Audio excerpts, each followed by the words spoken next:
Welcome, everyone, to the exclusive Nobody Studios Culture live stream show. And I'm your host, Sejal Thakkar. And today we're going to be exploring a very important topic, one that's dear to my heart, about how embracing diverse thought can drive innovation and excellence in business. And so, to guide us on this journey, we have a very special guest, James Williams, a seasoned leader with a wealth of experience, a unique perspective that has been shaped by an incredible 16-year career at Coca-Cola. And so wait till you hear about his story, because he's more than just a business leader. He's really a trailblazer. And he's going to talk to us about something that I've had several other guests on the show sort of touch on with different angles to it. But he's going to talk specifically about dyslexia and how it's influenced his approach to what he says, connecting dots, creating purpose, and building synergies. So welcome to the show, James. Hey, Sejal, great to be with you today, and great to see everyone.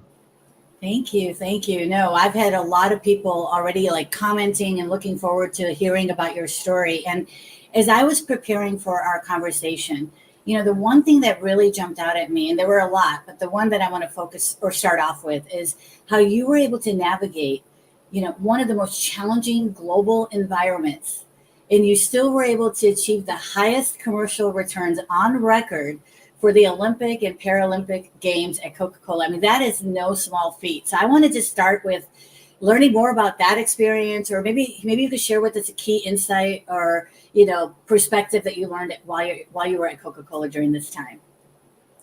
Yeah, I think, I always talk about how much of a great opportunity that was. And I think it was, pandemic aside, we definitely approached this Olympics very differently. And we talk about diverse thinking, diverse cultures and stuff like that. I think part of this is the culmination of lots of different elements of that. And that's what allowed the games, the execution of the games to be so successful, because when we got to when the pandemic hit, and I definitely wasn't grey when that phone call happened, but it accelerated as we went through the next few months, because we didn't know what was happening.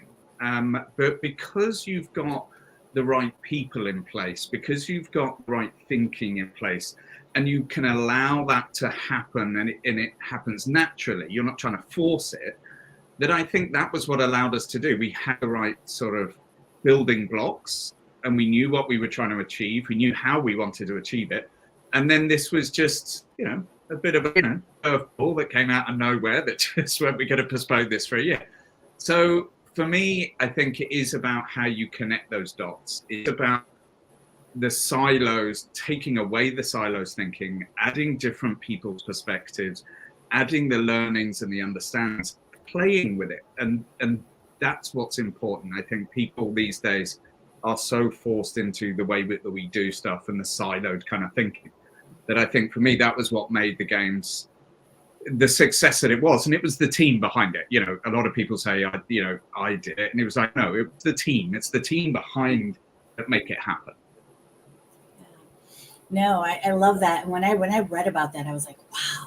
I remember when the pandemic happened, and I have a small little business, and I was scrambling to figure out how to make it stay afloat, right? But to achieve those kind of returns during that time, especially in the global environment that you were working in, that's really, fascinating to me. And so I want to talk about the topic at hand, because I know I only have you for a short time, and we want to talk about dyslexic thinking. And this is really a fascinating topic. And like I said, there's so many misconceptions that are surrounding this conversation. I've had our founder of Health and Wellness, Dr. Eric Reese, talk on this topic with me. I've had Perry Naupert and another seasoned leader, Marnix Langstrad, also talk about the power of embracing diverse perspectives here before. And so what I've learned so far is that dyslexia is not a one-size-fits-all condition, right? So even each person with dyslexia has a unique profile with strengths and challenges. And so it's important for us all to recognize that we need to appreciate the diversity even within the dyslexic community as a starting point. But your perspective is also unique, right? And adds a valuable insight into this conversation. So maybe we could just start there about how has dyslexic thinking sort of shaped your professional journey or personal journey, wherever you want to go with that. I definitely think from a personal journey thing. I love the where we are kind of thing with dyslexic.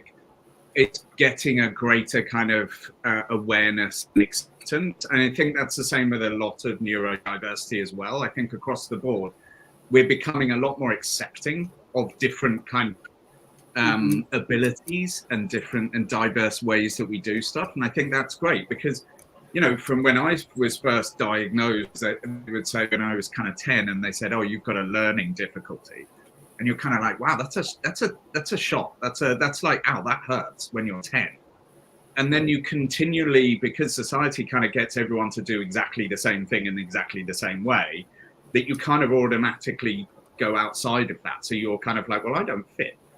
And it's not celebrated. And I think, you know, then it becomes dyslexia, which I'd love to meet the person who named it dyslexia, because for a dyslexic to spell dyslexia is terribly hard.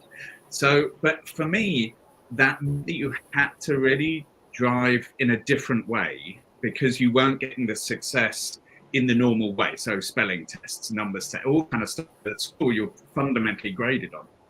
So it was more about how do you build relationships, how you could find different ways to get around problems without it being fundamentally a fail. And that's part of it. If you think that early kind of transition, you don't get the same grades in the lower end of the class and stuff like that.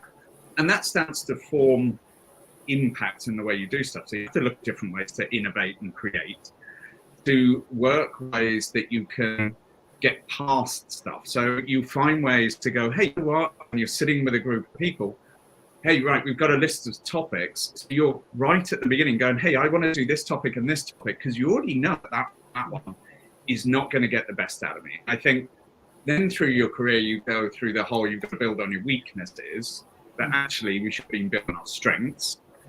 And I think I always learned very quickly to adapt to the people around me. You know, you've got to build those relationships with people around you. You've got to demonstrate that you can help them in other ways. But the one for me, and this has always been the thing, is understanding other people. So because no one understood me and what I was going through, because as far as I was concerned, I just couldn't spell. So it was actually, if you play that the other way around and you start to learn how other people do stuff or other things, that how they want to do stuff, you adjust to them and they can adjust to you.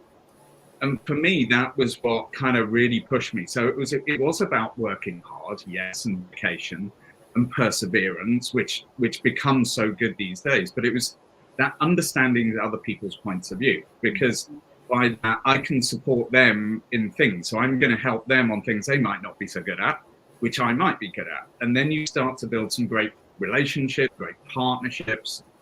And for me, that was how I think it's really, and over time, I've developed that into what that looks like.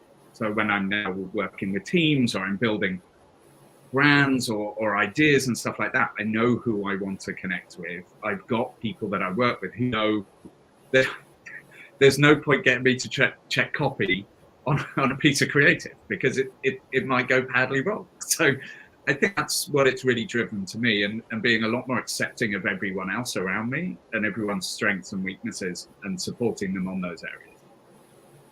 Yeah, no, that's so valuable what you just said right there, you know, is understanding the people around you and figuring that out. And that's what you said in our prep, you said connecting those dots, right? And creating that sort of shared purpose of like, here's what we want to accomplish and how can we sort of build synergy between each other. I love all of that. You know, one of the misconceptions that I've heard about dyslexia is this idea that it's a challenge that's only faced in childhood, and that, you know, that individuals can outgrow that, you know, and I think it's not, obviously not just in childhood, right? It persists well into adulthood. It impacts a lot of people. And we also know that with the right support and the right accommodations, that people can navigate effectively, like you have, right? And then another misconception I heard, and I would love to get your perspective on this, and then if you can add any other misconceptions that you've heard, is that dyslexia is associated with limited intelligence. You know, there's this sort of perception out there that, if you have a low level of intelligence, or intellectual capability if you have dyslexia. And that's something that I've heard of, and there's no research or factual correlate that, but I'm wondering what your thoughts are on that misconception.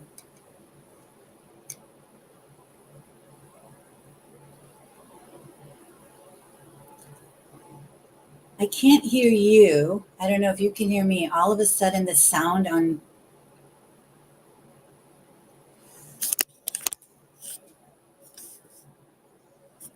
Are you able to hear me still?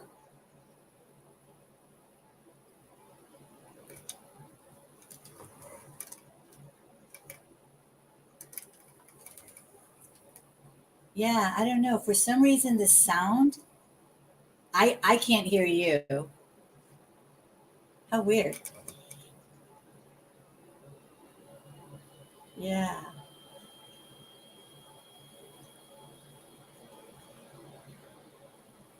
Okay. Maybe you can jump off and come back in. No problem. There we go. Okay, no worries. This happens when we're using StreamYard. Sometimes I've noticed that it, depending on, I know the weather here is bad. It's raining out, so maybe he'll just jump right back on, and we'll continue the conversation about certain misconceptions that are out there. I know that Marnix and I had talked about this at length during our episode, and there's just so many different stereotypes out there that are associated with dyslexia, and so I just wanted to get James's opinions on that. So let's give him a minute or so, and hopefully we can continue the conversation. And for those of you that are joining us, if you have any questions for James, go ahead and put them into the chat. Hopefully we can get him back, and he can answer those as well. And if you've missed any of our prior episodes, again, like I said, I talked to the same conversation, or the same topic, I should say, with different guests. So we have all of our prior episodes saved on our YouTube channel. Welcome back. Sorry about the. There you go. There you go. It's technology. You can't. Doesn't matter how good you're dyslexic. Don't worry about it. I just kept talking to myself. I do that all the time, so don't worry about it. Welcome. My sincere apologies to everyone. No problem. No problem. So where I just threw out this other misconception that's out there, where sometimes people associate dyslexia with limited intelligence. And so I was just wanted to get your thoughts on that, and then if you can add any other misconceptions that you hear about dyslexic thinking. Yeah, I think, and you're also talking about like in the childhood and stuff like that, but it does follow us all the way through. I mean, the numbers are quite interesting. So 1 in 5 people is dyslexic. So if you think about that globally, that's quite a high number. Plus, then most people don't talk about it. But, and I think, yeah, everyone thinks, and again, I grew up with this. Well, you must be stupid because you're dyslexic and stuff like that, or because you can't spell. And even that is always going to be tough because people don't understand it. And I think, again, this comes back to the kindness and understanding. When I was living in different cultures, so I lived in Brazil, I lived in Japan, and my team were going, oh, how do you spell this? And you're kind of like, I don't know. And they're like, isn't this your language? And I'm like, yeah, you're a better speller than me. It's second or third language. So I think it is difficult, but I think that's about how do people really understand that? Because it isn't about, so a lot of dyslexics have a particularly high IQ. They also have a lot of EQ. And I think as we move into this new world, EQ starts to be a lot more. But also, if you look at some of the people that go through history, Steve Jobs was dyslexic, Muhammad Ali, Thomas Edison, Lewis Hamilton, Kobe Bryant, all these kind of people, Roald Dahl. There's a whole plethora of people, and because of the way that they approach stuff and the way that they look at stuff, the ability to create something that can be quite innovative and that critical thinking. And again, it's a bit like when we were talking, about Tokyo when we came through the pandemic. Suddenly that challenged people. Like, well, I just don't know how to look at this. But sometimes if you're dyslexic, you're going to go, okay, yeah, I got this. You can look at it. It's certain people, like we talk about, diverse thinking. Certain people can look at a Rubik's Cube and go, you know what, I got this, and they can nail it. Mm-hmm. I can quite happily say that is not me. But there are certain things that I know that I can get to very quickly. I think that's the other the challenge sometimes with dyslexia as well, because dyslexics will be they'll connect dots and move very quickly to the end. So they'll have like, hey, look, I know I can go bang, bang. But one of the things that I learned over time was, okay, I got that answer quickly.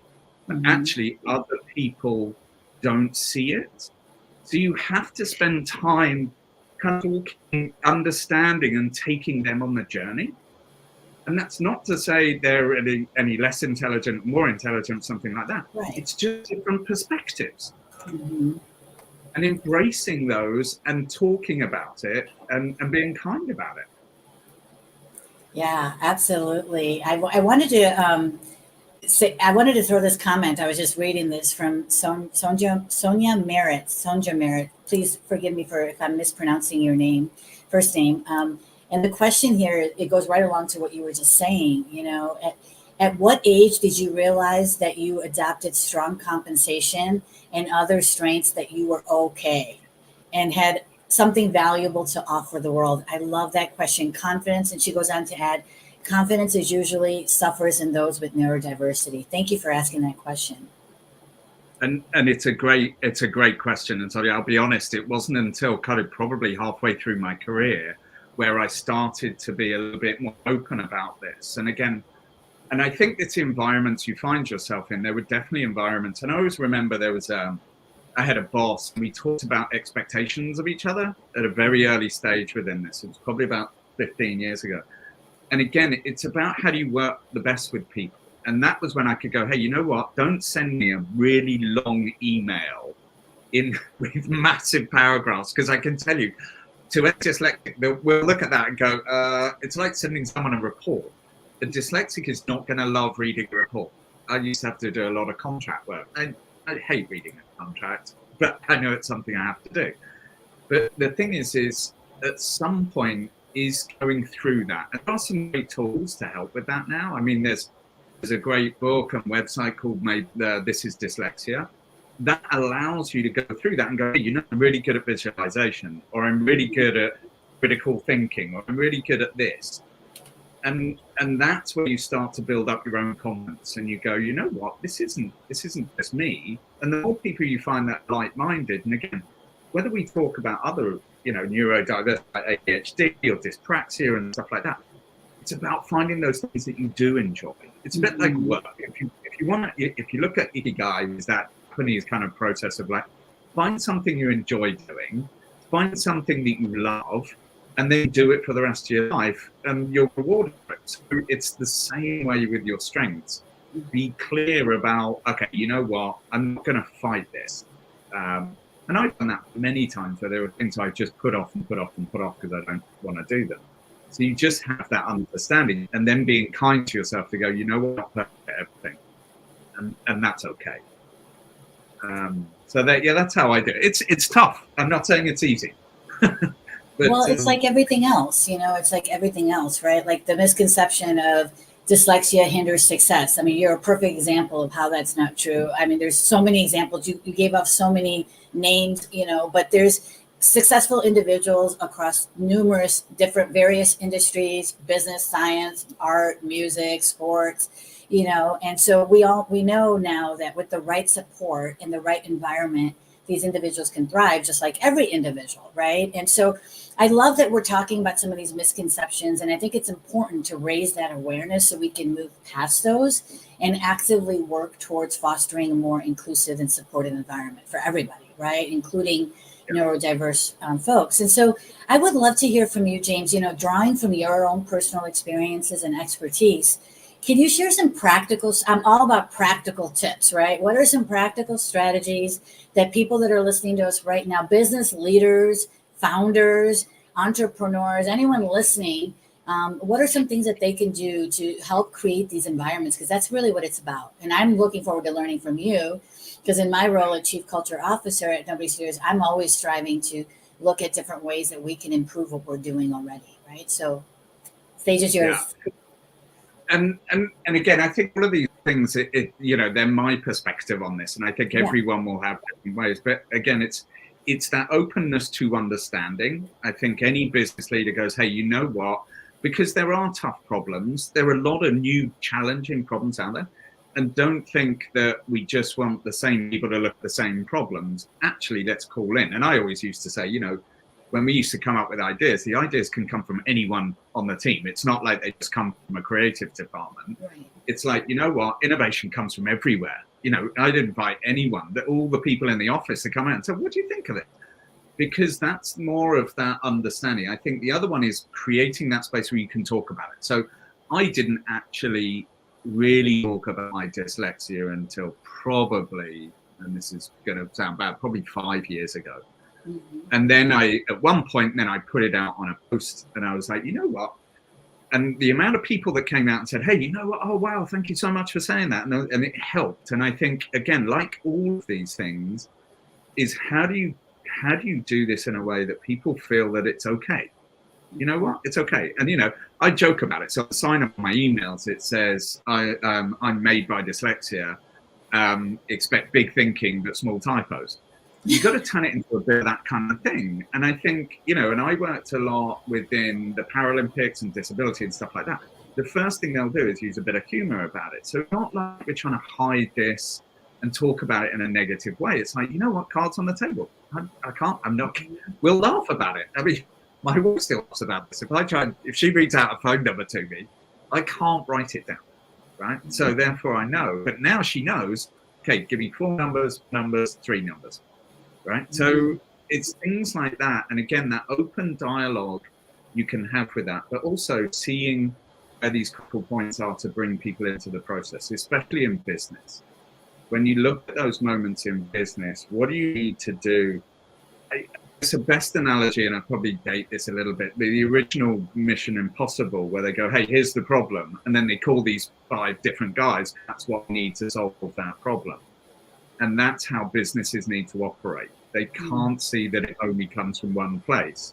It's about more inclusive, that kind of bouncing ideas off each other, including people, and that kind of side of it. So I've done lots of things where I've, if I can't remember people's names, we might take a selfie and then I'll write that down. I take lots of notes in a meeting, so I'll tie it. But these days I use a lot of technology. Let's face it, one of the greatest things is technology. And I mean, you guys at Nobody's Studio, it's basically a lot of things that want to make people's lives better and make an impact into people's lives. That's essentially what it is. So you use technology for the right way that helps you. Love it. Technology is a game changer, I think, and just exactly for like communication styles. Like if we all communicate differently, now we can use technology to help us. I'm with you, James. I think it's one of these. It's this conversation is raising awareness, right? And that's really what we want to do, is to raise awareness on the value of diverse thought, that we all think differently. It's not about one being better than the other. And when it comes to organizations, and I know you agree with me on this, it's that leadership has to set that tone, right? And not in just words, but through their actions. And you gave some really great examples of ways where we can do that, right? I think training is super important, making sure that you're educating everybody about how to foster that understanding and to reduce your stigma. By the way, you said 5 years ago was the first time when you actually started talking about it. Every guest that I've talked to has said something very similar. It's just something very recently that is being openly talked about. So it is working. More people are feeling more comfortable, right? And so we keep having more of these conversations. And I think I'll just add one other thing to all the wonderful insights you gave us, is this encourage that culture of continuous feedback and improvement and learning, and just asking for that feedback, even if you don't know. As a lawyer, I would say, don't ask a question you don't know the answer to. But in this case, I would say you want to get this continuous feedback so that you can continue to improve the environment for neurodiverse individuals, right? And so I have another question that came up here. It's a great one. I'd love for you to talk on this or touch on this. Andy Walsh, one of our newest nobodies, has asked, how can dyslexia open up fresh analytical analysis? Oh, wow. I mean, good one. That is a great one. put a bunch of dyslexic in a room, but give them a problem and you'll see what comes out. I think that's the way that I think, the thing about dyslexia is, by its nature, it doesn't analyze in the same way. So every dyslexic is going to approach a problem in a very different way. And this has happened so many times. And I think if I look back at a lot of the successes in my careers, it was because of the approach by different people. So for me, there is no way, if you said to me, okay, I want you to analyze the problem today, if you then ask me the same question next week, I will probably think of it in a different way. And I think that's what's good, the fresh approach to it. So dyslexia will always look at it in a fundamentally different way to someone. And again, back to the point is, it's not just about dyslexics. And I don't want to point out that, oh my God, dyslexics have got a superpower. No, it's about diversity of thought and approach. So people will really look at things in a different way. And the more that you can look at problems in a different way, the better and the different solutions you'll have put on the table. And one of those will be the one fly. So I think that for me is just like, you know what, just the more people you can get into that conversation. And also I think it's now that on LinkedIn, you can actually put dyslexic thinking as a skill. Yeah. And I think that's quite an interesting one, and talking about that, and people go, oh, great. And I know people that I've worked in will come across and they'll say, hey, can we spend 5 minutes? I want to talk you through the problem. I want your opinion on this. And they'll go, oh yeah, you could do this, this, and this. So again, it's being that the more that you're aware, the more that people know it. And even as kids grow up, like hey, that's the way you're going to look at stuff. So it's good. Embrace it. Exactly. And this conversation is really, really, resonating with people. And so we have this other user, and I'm going to put this up there because I think we might need to clarify a misunderstanding. The LinkedIn user said, did you say that you just realized 5 years ago? And I don't think that's what James said. I think James said that's when he actually started talking about it, right? Is that right, James? I don't want to speak on your behalf, but that's how I heard it. Yeah. That's exactly right. I was told it was called dyslexia back then. I was 10 when they said I had a learning disability, which evolved into dyslexia. And then it was only recently I felt comfortable. I was hiding it because it's considered a disability, or it's a negative. It was always perceived as a negative. But, with all these people that are positively talking about it, it's like, you know what, you can come out. Now I'm not embarrassed when I spell something wrong. And I can proactively talk about it. But it was 5 years ago that I did a post on LinkedIn, and it took me about a week to press send, I'll be honest. Yeah, that's what I thought. But I want to go back to what the user said here. And sorry, it doesn't say your name. It just says LinkedIn user, but it says, I'm nearly 60 and just realized the same thing. What you were saying resonates with me directly. When I was a child, I was left-handed. Social norms at the time suggested to try to change that to right-handed. And I believe that is the reason why I've had this my whole life. Thank you for this webinar. Thank you for chiming in, everybody. There are lots of comments coming in. But, before I let you go, because look at this, I knew this was going to happen. We were going to run out of time. But before I let you go, you've been an early supporter of Nobody Studios from the very beginning, and we really appreciate your support. And so I love asking this question to everybody that comes on the show is, what drew you to our, this incredible journey that we're on with Nobody Studios? What resonated with you? Were there particular aspects of our culture that stood out to you when you were thinking of joining the studio? Share a little bit about that. And it was actually an easy one for me, and it does link to the kind of dyslexia kind of approach. But for me, it was about the concept. So for me, when we look at that about improving lives and purpose, I definitely feel right now that is what I've been doing for 5 years. I want to do more of, because that's how we can do it. So talking about dyslexia helps. So I love that as one of the key elements that Nobody Studios does. I love the concept of sum of the parts makes it better, and it's growing and building. So it's taking things and growing them and building them and making them better with the network and the community that's behind it. So I love that as well. And then the people, we talked about Dr. Eric. I met Dr. Eric, I met Min, Barry, yourself, Mark. It's just an easy, inclusive, genuine, honest bunch of people that kind of you just want to spend time with. Do you know what I mean? And for me, it didn't even become, it was a no-brainer. It was just like, and that for me was just like, yeah, it felt so comfortable to kind of talk to and operate and work with and stuff like that. And I'm a big advocate of the studio. I think it's fantastic. I think there's some great stuff. I'm excited for the future with you guys. And yeah, so yeah, that was why. Awesome. Oh my God, my heart is like smiling. It's feeling so excited right now. And so I'll add one more question, and then I promise I'll let you go, because you already add so much value to the studio. And what would you like to, I like to ask this question: how would you like to use your superpowers? You have a lot of them. We haven't even touched on all of them. We just barely scratched the surface. But how would you like to help Nobody Studios go to the next level? If you could do more, what would you like to do more with us, and how would you like to continue to support us?